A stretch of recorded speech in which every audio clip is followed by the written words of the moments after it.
My name is Sharon Prolo. I'm 51 years old. I live in Jupiter, Florida, and I'm a 2-time breast cancer survivor. I was first diagnosed with breast cancer on October 25th, 2017.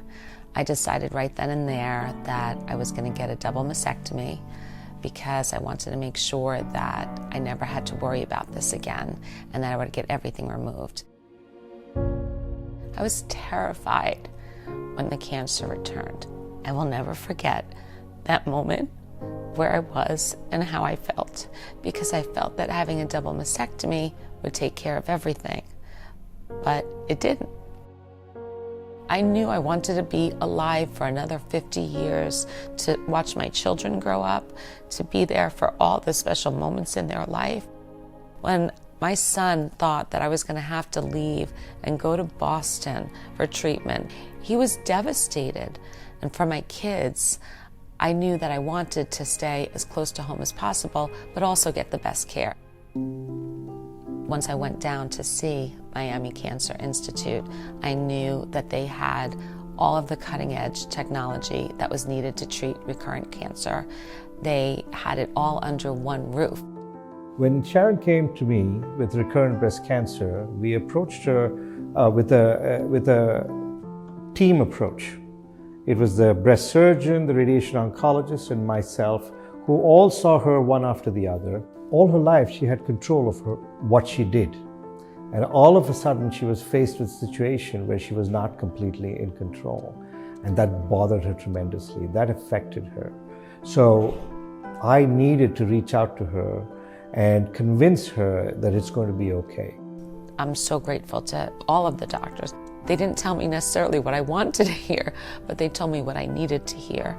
The first treatment was that we had to get the tumor removed, and I had to do an implant exchange at that point. I needed to get aggressive chemotherapy over 18 weeks, and then 2 months of radiation following that. When you are told that you have cancer the second time around, the thoughts that go through your mind and the nervousness that I felt, I saw that big race in front of me like a marathon, not sure if I was ever going to get to the finish line.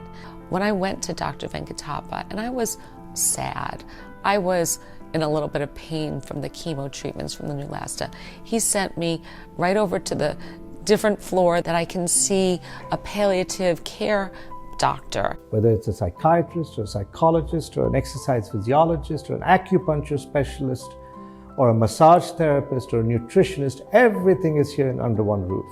And that helps the patient tremendously. And that improves their care, and that improves their overall outcome too.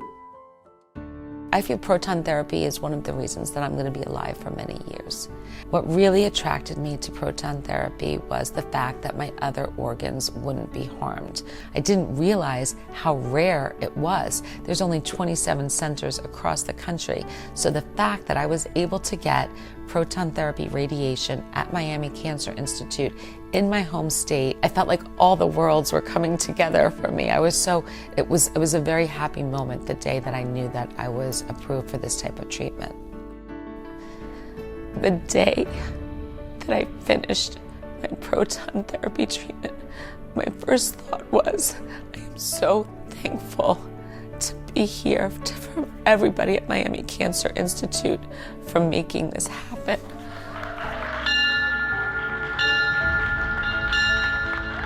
This time, I felt like I was really done. It was an emotional experience for all of us who were there, because we were there with her through her journey. And I've seen her since then, and I see how well she's doing, and she's back to her vibrant personality, and it's a pleasure to see that.